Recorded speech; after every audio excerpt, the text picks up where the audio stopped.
we want to act as a translation layer between what's happening on like the performance marketing side to the creative end. So ultimately you're building better creative that scale in the ad account. Snackable content from brand builders, e-commerce and growth marketing leaders, giving you actionable insights you can apply today. Bite-sized podcast with Daniel James. Evan, welcome to Bite-sized. I'm excited to be here. Thank you so much for having me. This is an absolute honor, sir. No, the honor is all mine. So Evan, you are head of creative strategy at Motion. For anybody who doesn't know you though, tell us your 3-minute kind of career story, where it started, and as head of creative strategy at Motion, kind of what you're doing now. What's your remit? Yeah, it's been a super fun journey on my end. I started out in like the corporate world with corporate giants and entities, just on the brand marketing side. I was actually very focused on commercial real estate rather than something that's a lot flashier. And what that meant is I was doing a lot of print advertising, surprisingly. So when everyone is going digital, I was going print. It gave me a lot of foundations, I'd say, just on the brand side. But ultimately, as I'm sure a lot of your listeners who have felt or have experienced through their friends, big companies kind of suck in the sense of if you have ownership and want to make decisions, you can't really do so. So after starting the career there, made it over to a digital marketing agency very similar to like a Mint on your ends. And what I got to do is just everything a media buyer would. So run ads start to finish across all different types of platforms, work with creative teams, work with clients, every single hat you needed to wear. And that really allowed me just to like understand the game a little bit more. Nothing beats that hands-on experience of being in ad accounts, working with clients, making sure we could scale those budgets, scale the ultimate returns. And then where that ultimately landed me is moving from agency world and the services side over onto the SaaS side. So being Motion. I know I'll talk about Motion probably in a little bit, but as a high level piece, Motion is a SaaS platform focused on creative reporting, creative analytics as it relates to paid advertising for now. And it's the perfect fit, man. In all honesty, like it was a spot where I was the ultimate buyer of Motion. So being able to slot into a company and move more so from like a user level with a specific job to be done more to like a consultant level, let's call it, working with so many different brands and agencies. It's been absolutely incredible. The team's amazing. We're growing now. So a lot of good things. Awesome. I've got some experience in print as well. Nice. People still do that. I'm sure they do. They must. It depends on the industry. Like there's so many things that happen, and like even print can be direct mailers. So straight to someone's house, like what's ending up into their actual like mailboxes, surprisingly, right? So a lot of stuff going down. Not to diverge the conversation too much, but I do always remember that in a world now where we have so much data and you'd be selling print distribution on, well, this many people read the magazine. Yeah, do they? Do they though? If it's left on a train, then that's an additional 50 people that will see this ad, and therefore the cost is this. Interesting. So actually, yes, let's go back to Motion. Fly Performance, we use it in terms of our creative reporting. So for people not familiar with Motion, like what does it do and what problems is it helping brands or marketers kind of solve? Most definitely. So it's a really good one because I gave a little bit of insight, just the granular level being literally creative reporting, creative analytics. But there's the big like why. Why is that important right now? So everyone who's listening in, I think it's obvious, but we know that creative is the ultimate driver for success, especially when it comes to paid advertising right now. But what it also means is like, if we bring it granular, the two teams who are involved, on one hand, are performance marketers who a lot more are really analytical in their brains. And then on the other end, we have our creative team members who are more exactly that, creative and conceptual. What makes each of those individual teams so great actually creates a little bit of disconnect, even though they need to literally be combined at the hip.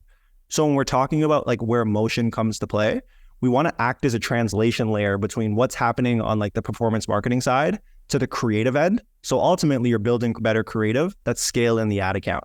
And the way that Motion helps this come to life is through creative reporting and creative analytics. For anyone who wants to check it out, like the dashboards are super clean. I'd be happy to talk to you.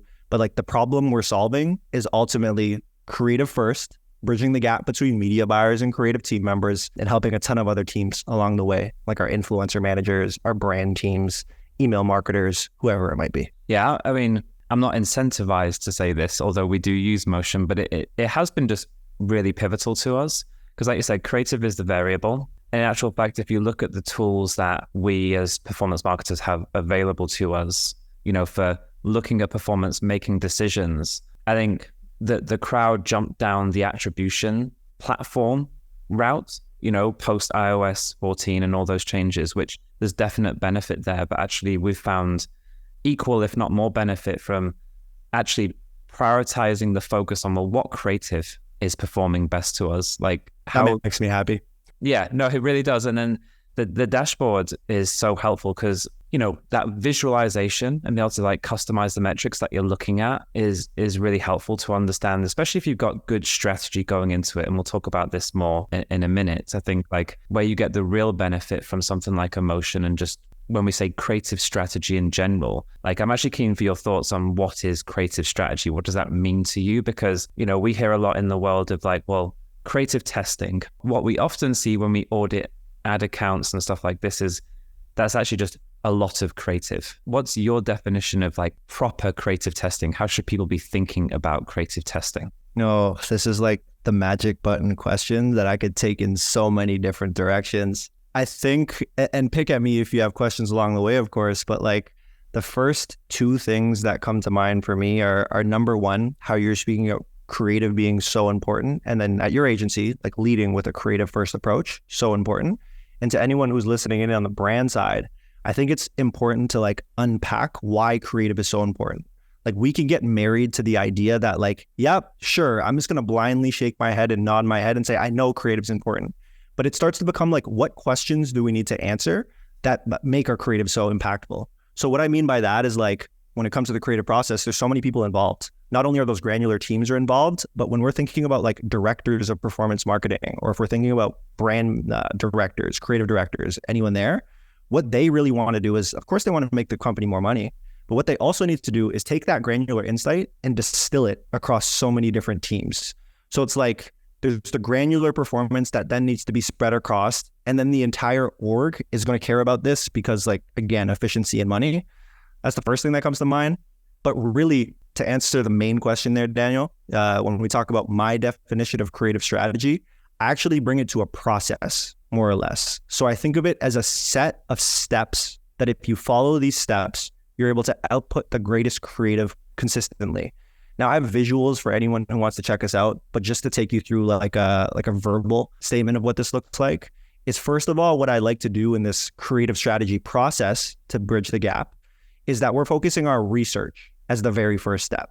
Before you can start building your creative, you need to start understanding who you're building it for at the end of the day. So research is going to allow you to build personas. After you've gone through your research, the next phase that I like to categorize is ideation. And ideation is all about determining, hey, I have this persona. What are the hooks, the angles, the value props, and all of the different directions I can go against that actually match what the persona is looking for? So a prioritization model. After you go through research and ideation, this is arguably one of the hardest pieces here, and that's actually briefing. So briefing, what that's going to do, it's going to translate all of the great work that you've done and actually then say, hey, creator, hey, creative team, whoever it might be, this is exactly what I need from you in a clear and concise way. So briefing it out. And I can continue down this road with a couple more, but after we brief, of course, we need to create. So all of the different ways that we can create, whether it's studio-based, iPhone shot, that kind of stuff. And then the final three steps here are just diving after into the creation side. We're looking at evaluation. So meaning before we go live, has it met all of the criteria that's going to serve the persona? We then launch it into the ad accounts where our media buyers start to take over, get some of those insights. And then the final step here is looking into creative analytics. So we've run these creatives live in these ads. What is the data telling us? How can we make decisions off of this data to better inform how to serve these personas? And then we continue in that flywheel. So the summary there is like 1, research, 2, ideation, 3, briefing, 4, content creation, 5, evaluation, 6, launch. And then the last step there is creative analysis. And then we flywheel that bad boy and we're good to go. So that's really what it means to me, in all honesty. Is there an acronym there for those 7 steps? There's got to be. There should be. So what I call it, it's less of an acronym, but I put this into a bucket of a creative sprint.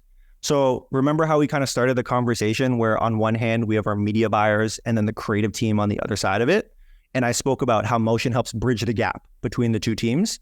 And really, if we extrapolate beyond just motion, how you're bridging the gap between these two teams is through this consistent like creative strategy flywheel of a creative sprint. So every week you can go through those 7 steps I was mentioning to ultimately produce creative that everyone's on board against. Beautifully explained and on the money. And that was the lead into that answer is exactly where we see people, I think struggling, because everyone in this industry understands creative is the variable. Sorry to use that phrase, but it really is. When you think about, even if you zoom out a little bit more, like what we're trying to do is put an image or a video with some copy in front of people on their phones and desktops to get them to buy something. So it is the variable, and it's always been the variable. I think the popularity of talking about creative and creative testing is when there's less things you can do in platform to drive a result. You have to then reprioritize creative. But in my mind, being an old dog in this space, it's always been the variable, right? I don't like to fall back on saying, well, you didn't used to have good creative to drive performance. Cool.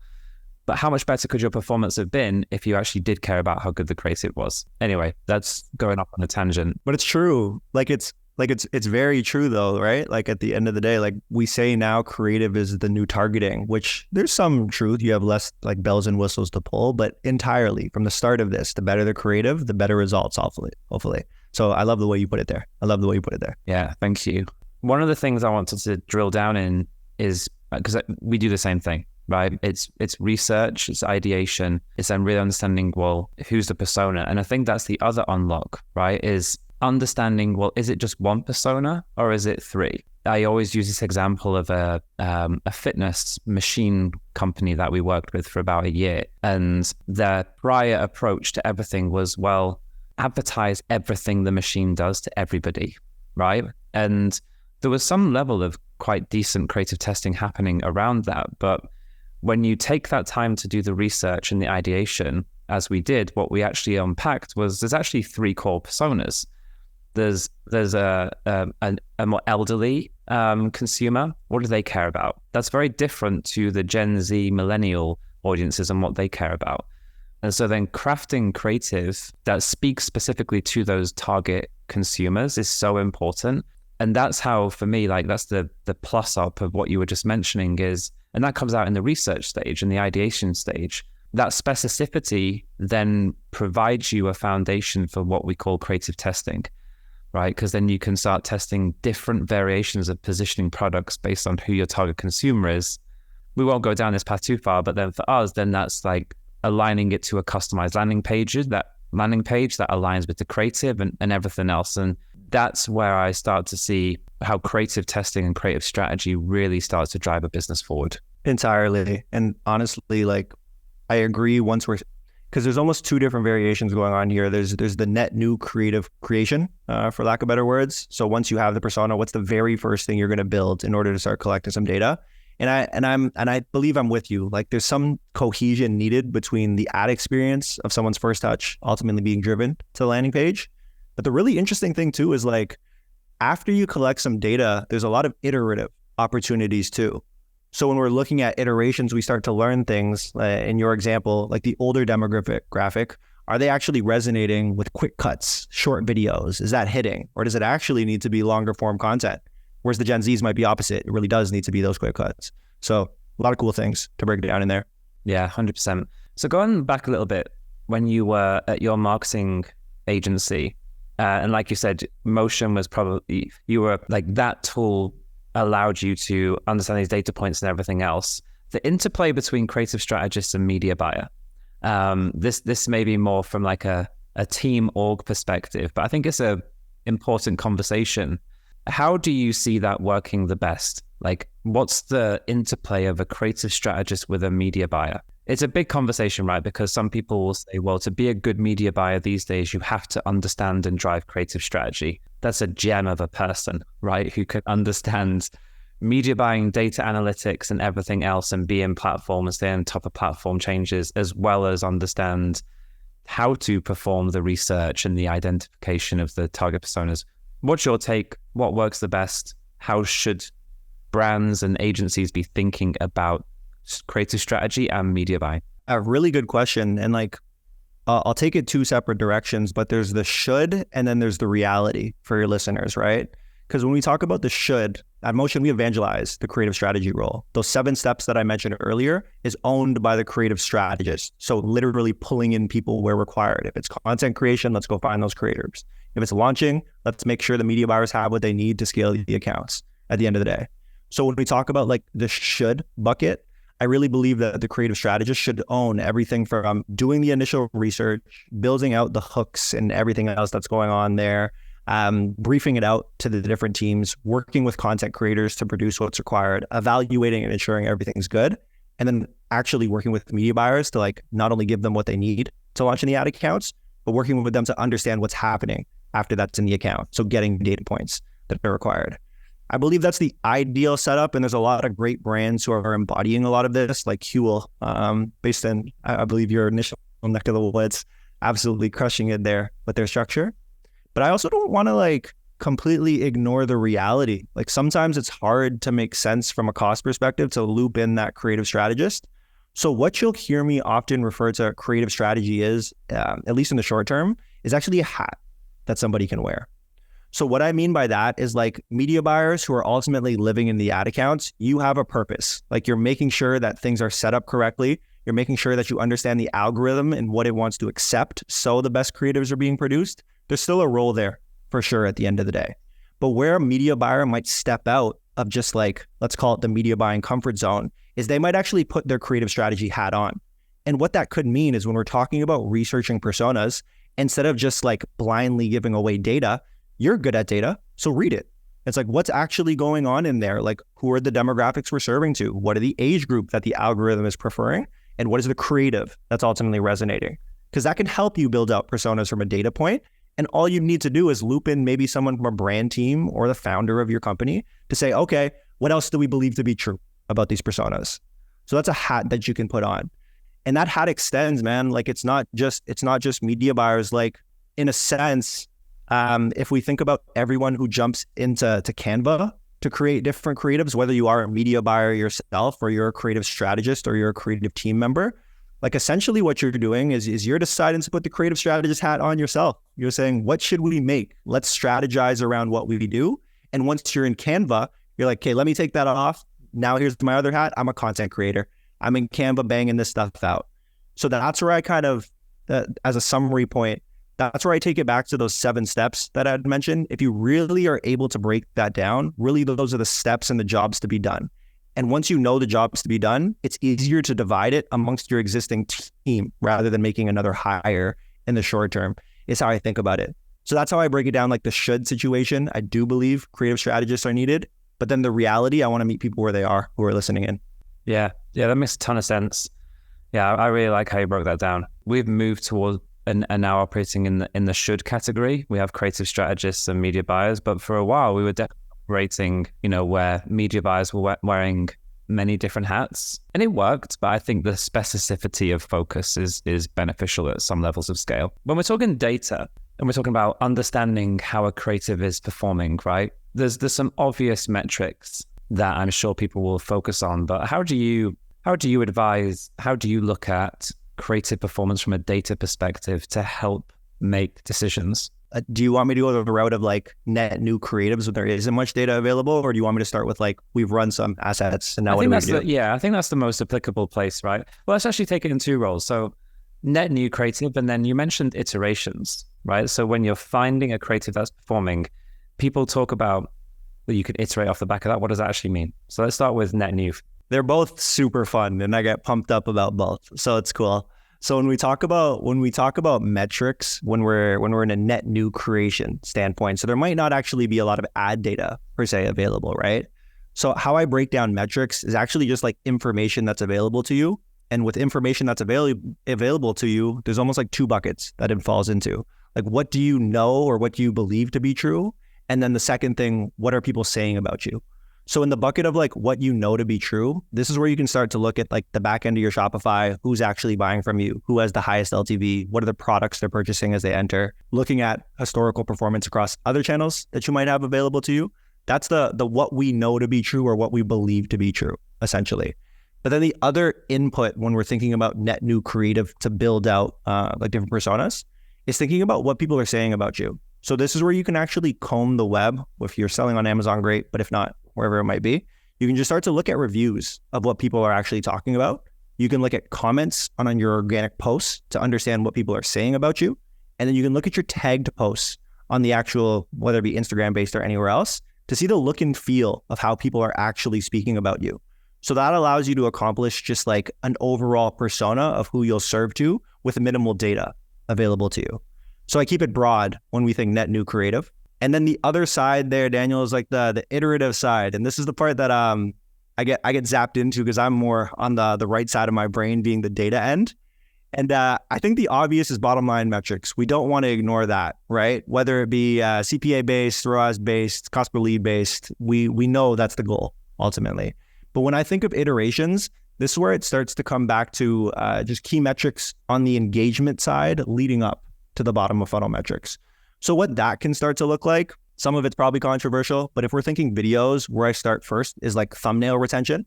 Then I move to our thumb stop ratio or hook rate. Then I move to our hold rates. After our hold rates, finally, I'm looking at like our unique, whether it be link clicks or CTR based to see who goes to the website.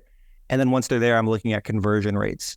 So those 5 pieces give me the entire funnel so I can diagnose exactly what's going on. With these metrics, why I pause is like, there's so many different ways you can analyze it, right? Like when I talk about thumbnail retention is all about, number one, are we giving the algorithm something to read that they want to serve? So it's like, do I have the appropriate text overlays? Am I showing the product? So Facebook, Meta can start determining who this goes to. But then the other thing is like, if I'm in a feed and someone's scrolling through their feed and they see a whack thumbnail coming up and they don't want to continue, it's like, well, I need someone to continue scrolling. I need a strong thumbnail to encourage that. So we can break down so many different metrics. And I'm guessing in a second, we'll talk more about like the relationship between these metrics and what they could mean. Let's do that. And here's my take a little bit on some of that as well, and why I think it's really important, because like you said, the ultimate objective of any creative, especially if you're an e-commerce brand, right, is to drive profitable CAC, right? It's super obvious. We won't go into the different ways of measuring overall performance.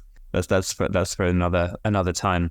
What I think is important, though, to your point is, well, if you're at a pretty scaled place, you know, you're spending a decent amount of money, there's creatives that aid in the lower funnel performance of other creatives. And I think that's a really important thing that people can potentially miss. And yes, this is rounded out by other tools, like maybe attribution tools and or maybe post-purchase surveys, but there's the very classic scenario of, well, I'm running a creative on, let's say, YouTube, right?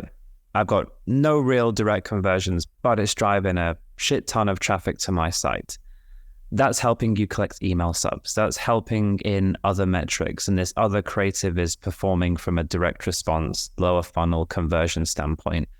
But the broad awareness is happening across over on your YouTube, right? Because it's just reaching so many people that didn't know about the brand. What creative is performing better? And does one perform well without the other? And I think that's a really hard thing for brands to, or marketers to even understand and quantify, right? Because we want that direct measurable result and we want to see it and we want to have that comfort level of, no, I can see the one-to-one relationship between this creative and this sale, and therefore that's the only creative I care about. But I think that can be a diminishing return approach to when you think about creative.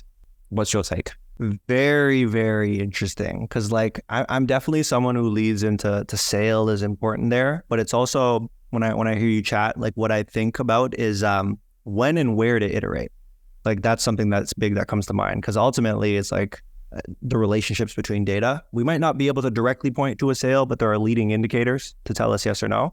So when I think of like where we can potentially iterate on specific creatives, I like to think of like 2 buckets. The first bucket is the most obvious, and it's something that's already doing well, in all honesty, right? Like we know it's going to stay live and we want to make our changes off of it. But something that I work with a lot of brands on is actually focusing on like low-hanging fruit for where there's potential.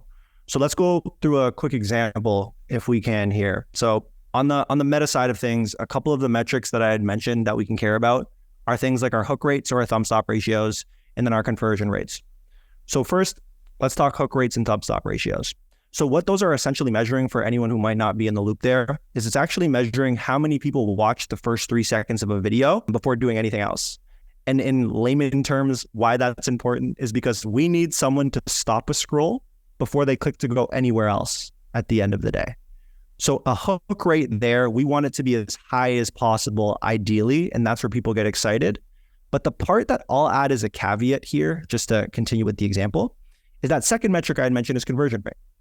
If we have a high conversion rate, we know people are buying at the end of the day. So when I talk low-hanging fruit, what I've worked with was on some brands on like areas of iteration is we'll actually look for instances where the thumb stop ratio isn't great, but the conversion rate is nice and high. So that ultimately means that people aren't stopping their scrolls, but those who are stopping are buying at the end of the day. So an example of what we can do with something like this is we can say like, hey, for this creative team, let's make 2 new versions. One with a different thumbnail in first 3 seconds, and a second one just with a different thumbnail, nice and easy. And if we're trying to figure out what that needs to look like, of course, the creative team can be creative, but this is where you can look to that top performer of what's already crushing it. Because what we're intending to do here on this low-hanging fruit side is increase that thumb stop ratio, but maintain a similar conversion rate because the overall story is crushing it. So I know, Daniel, I didn't answer your question specifically on like sometimes tying to the bottom line is hard, but try to tell the story of like how we can make it all work in harmony potentially is where I'm at. No, perfect response. No, I think it's great. And that clarity of, what does iteration mean? That's a great example of it. I think sometimes I just get the sense there's a lot of talk of creative testing and iteration and people don't maybe know exactly how to do it. And so I think like that's a great example of, well, some of these leading indicators aren't great, but the conversion is great. How do we leverage that to improve the collective creative that we're testing and running? I think that specificity of thinking is probably super helpful to a lot of people listening.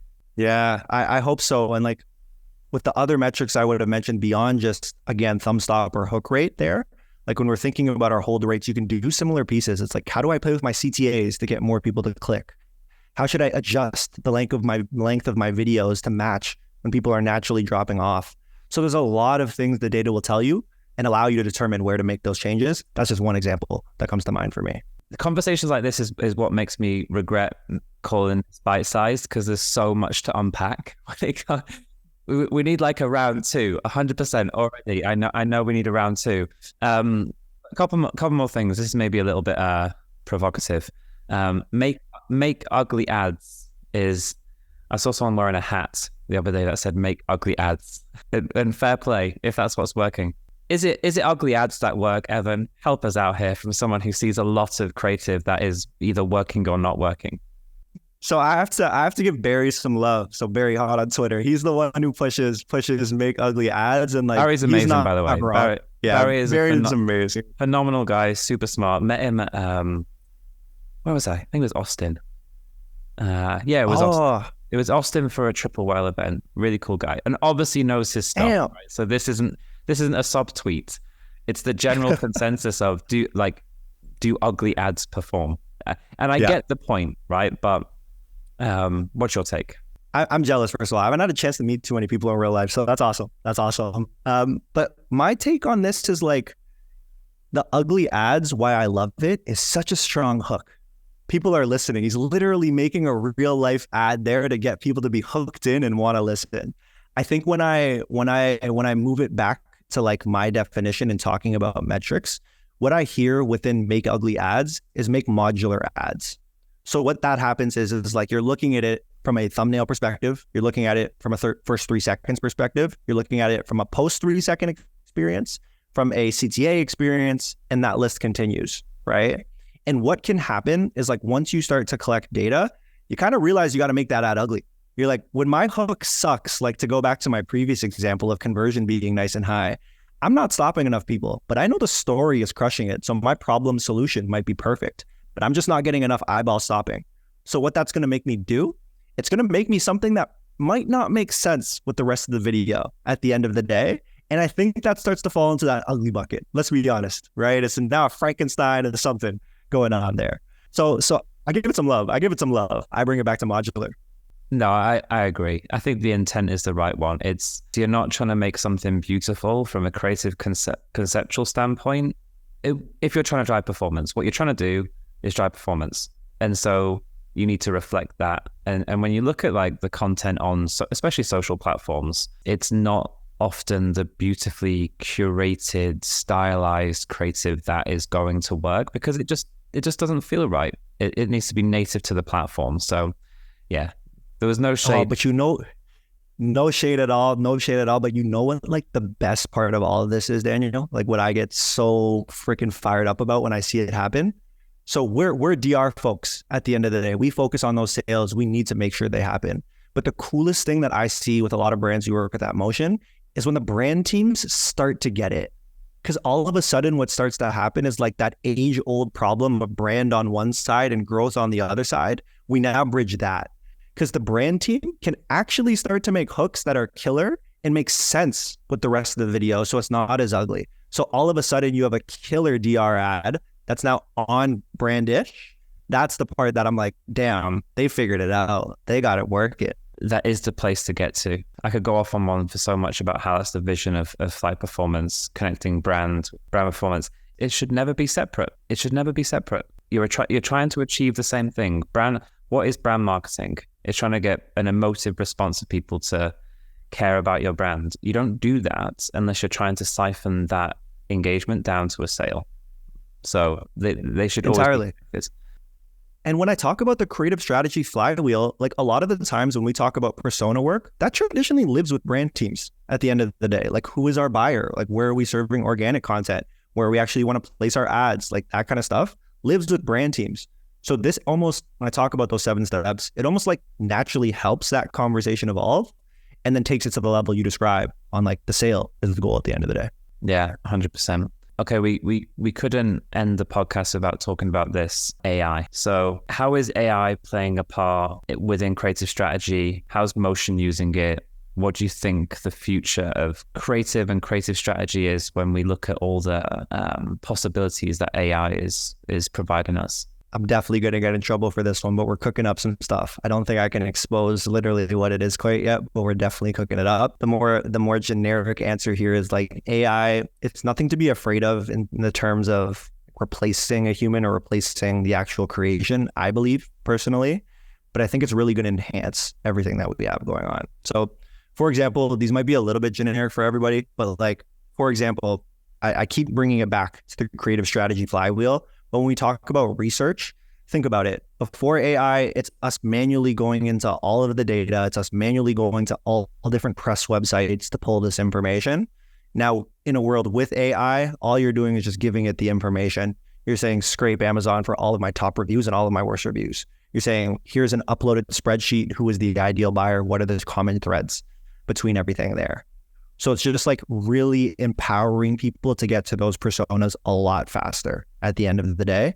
And that continues through the entire flywheel, right? Like when we're thinking about categorizing and prioritizing what hooks and angles work best there, there's a lot of pieces just saying like, hey, stitch together what you think. Like when I think of a foreplay in Zach's world, what he's built there, like he's used generative AI in briefing to help build out what does a modular video look like, which is super cool. And then when we continue through this whole process, like we could almost argue the algorithm is AI in a sense. Like I'm not saying it fully is by any means, but it's smart. It learns over time. It determines who we start to deliver things to. So there's a lot more leaning into the machine at that point. So I'd say that's more of one of my cookie cutter answers, more or less, but I think it's going to have a big role. It's just going to be more empowering rather than replacing anything that's going on. I agree. I'm excited to hear more about what you're cooking up that you can't talk about today. We'll chat offline. Evan, thank you so much, man. So much knowledge and so many gems in this conversation. So I'm sure it'll be really beneficial to the listeners. Is there anything that we didn't speak about that you want to speak about? No, man. Honestly, if anyone's interested in checking out Motion, please come check us out. I'm sure Daniel will throw a link just into the information section here. But other than that, just want to say big shout out to you, like doing your thing. Congrats on the recent acquisition, running a podcast, crushing it. It's been an absolute pleasure, my friend. I appreciate it. I appreciate you. Thanks so much, man. Most definitely. Cheers. Thank you.